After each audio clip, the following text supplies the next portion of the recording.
भारत का संविधान, जिसे देश की सबसे बड़ी विधिक और लोकतांत्रिक उपलब्धि माना जाता है, समाज के प्रत्येक वर्ग के हितों की रक्षा के लिए विभिन्न प्रावधानों को सम्मिलित करता है। संविधान का भाग सी अनुच्छेद 330 से 342 तक विशेष रूप से उन वर्गों के लिए संरक्षित है जिन्हें ऐतिहासिक रूप से सामाजिक और आर्थिक रूप से पिछड़ा माना गया है, जैसे अनुसूचित जातियां SC, अनुसूचित जनजातियां ST और कभी-कभी आंग्ल भारतीय समुदाय। इन प्रावधानों का उद्देश्य इन समुदायों को समाज की मुख्यधारा में लाना और उनकी भागीदारी को सुनिश्चित करना है, ताकि समावेशी विकास और न्याय संगत प्रतिनिधित्व संभव हो सके। अगर हम सबसे पहले लोकसभा और राज्य विधानसभाओं में सीटों के आरक्षण की बात करें तो अनुच्छेद 330 और 330 उल्लेखनीय हैं।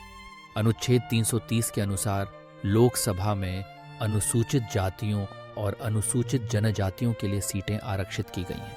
ये प्रावधान इस बात को सुनिश्चित करता है कि संसद में इन समुदायों की आवाज़ न केवल सुनी जाए बल्कि उनके मुद्दों को नीतिगत स्तर पर संबोधित भी किया जाए। इसी प्रकार अनुच्छेद 331 के तहत प्रत्येक राज्य की विधानसभा में भी अनुसूचित जातियों और जनजातियों के लिए सीटों का आरक्षण किया गया है। इससे राज्य स्तर पर भी इन वर्गों को प्रतिनिधित्व मिलता है, जो उनके स्थानीय मुद्दों को उठाने में सहायक सिद्ध होता है। इन आरक्षणों की अवधि के संदर्भ में अनुच्छेद 324 महत्वपूर्ण है। संविधान के प्रारंभिक स्वरूप में यह प्रावधान केवल 10 वर्षों के लिए था, यानी 1950 से 1960 तक। लेकिन वास्तविकता यह थी कि सामाजिक असमानता और पिछड़ेपन की समस्याएं इतनी जल्दी समाप्त नहीं हुई। परिणाम स्वरूप समय समय पर संविधान में संशोधन करके इस अवधि को बढ़ाया गया। 104वें संविधान संशोधन अधिनियम 2019 के अनुसार अब यह आरक्षण 25 जनवरी 2030 तक लागू रहेगा। यह विस्तार इस बात का संकेत है कि देश लगातार सामाजिक न्याय की दिशा में प्रतिबद्ध है। सेवाओं और पदों में आरक्षण का प्रावधान अनुच्छेद 335 में मिलता है। यह अनुच्छेद कहता है कि संघ या राज्य की सेवाओं और पदों पर नियुक्तियों के लिए अनुसूचित जातियों और जनजातियों के सदस्यों के दावों पर विचार किया जाएगा, लेकिन प्रशासन की दक्षता बनाए रखना भी उतना ही आवश्यक है। इसका तात्पर्य यह है कि आरक्षण केवल प्रतिनिधित्व के लिए नहीं, बल्कि प्रशासनिक गुणवत्ता को बनाए रखने के साथ संतुलन बनाकर दिया जाता है। यह प्रावधान समाज में समावेशिता को प्रोत्साहित करता है, ताकि सरकारी सेवाओं में विविधता आए और हर वर्ग के लोग देश के विकास में भागीदार बन सकें। आंग्ल भारतीय समुदाय के लिए भी संविधान ने पहले विशेष प्रावधान किए थे। अनुच्छेद 321 के अनुसार यदि राष्ट्रपति को लगता था कि लोकसभा में आंग्ल भारतीय समुदाय का पर्याप्त प्रतिनिधित्व नहीं है, तो वह 2 सदस्यों को नामित कर सकता था। इसी प्रकार अनुच्छेद 333 के तहत राज्यपाल राज्य विधानसभा में एक आंग्ल भारतीय सदस्य को नामित कर सकते थे। लेकिन समय के साथ जब यह माना गया कि आंग्ल भारतीय समुदाय की आवश्यकता अब पहले जैसी नहीं रही, तो 104वें संविधान संशोधन अधिनियम 2019 द्वारा इन नामांकन के प्रावधानों को समाप्त कर दिया गया। इससे स्पष्ट होता है कि संविधान समय के अनुसार समाज की बदलती आवश्यकताओं को अपनाता है। अब बात करते हैं अनुसूचित जातियों और अनुसूचित जनजातियों की परिभाषा की।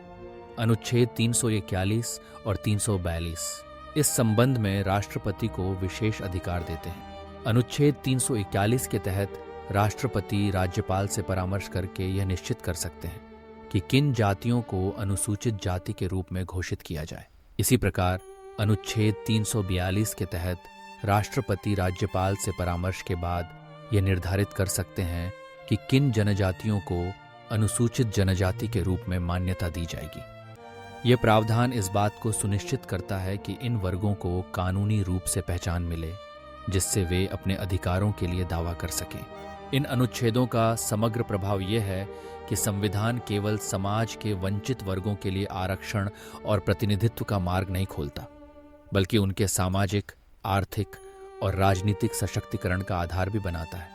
यह एक ऐसी व्यवस्था है जिसमें न्याय, समानता और समावेशिता की भावना निहित है। संविधान निर्माता जानते थे कि ऐतिहासिक अन्याय और भेदभाव को केवल कानून के शब्दों से नहीं, बल्कि ठोस कार्यवाहियों और नीतिगत संकल्पों से दूर किया जा सकता है।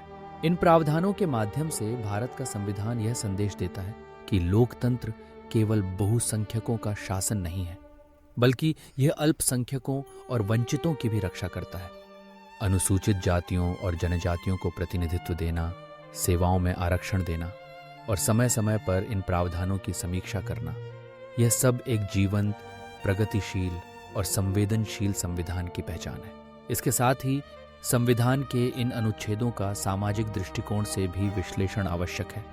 आरक्षण की व्यवस्था ने लाखों लोगों को शिक्षा, नौकरियों और राजनीति में अवसर दिए हैं। जहां पहले इन वर्गों को समाज की मुख्य धारा में स्थान नहीं मिलता था, वहीं अब वे देश के निर्माण और विकास में सक्रिय रूप से भागीदारी कर रहे हैं।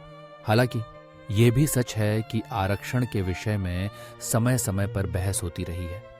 कुछ लोग इसे असमानता की ओर इशारा करते हैं, तो कुछ इसे सामाजिक न्याय की ओर उठाया गया कदम मानते हैं। लेकिन संविधान का उद्देश्य स्पष्ट है, एक ऐसे समाज का निर्माण करना जिसमें हर व्यक्ति को समान अवसर और सम्मान मिले। संविधान का भाग 86 न केवल कानूनी दस्तावेज का हिस्सा है, बल्कि यह भारत के लोकतंत्र में सामाजिक समरसता की नींव भी है। जब हम इन अनुच्छेदों और उनके प्रावधानों को समझते हैं, तो यह भी समझना आवश्यक है कि देश की विविधता और जटिलता के बीच एकता कायम रखने के लिए ऐसे प्रावधान जरूरी हैं। यही कारण है कि संविधान अपने आप में एक जीवंत और गतिशील दस्तावेज है, जो समय के साथ परिवर्तित होता है और समाज की आवश्यकताओं के अनुसार खुद को ढालता है। इस प्रकार संविधान का भाग 86 भारतीय लोकतंत्र के मूल आदर्श, न्याय, समानता और समावेशिता को साकार करने का प्रयास है। यह हमें यह याद दिलाता है कि लोकतंत्र की सच्ची शक्ति उसके सबसे कमजोर वर्गों को सशक्त बनाने में ही निहित है। भारत का संविधान इसी दर्शन के साथ आगे बढ़ता है, ताकि हर नागरिक गर्व के साथ कह सके, हम सब एक हैं, हम सब बराबर हैं।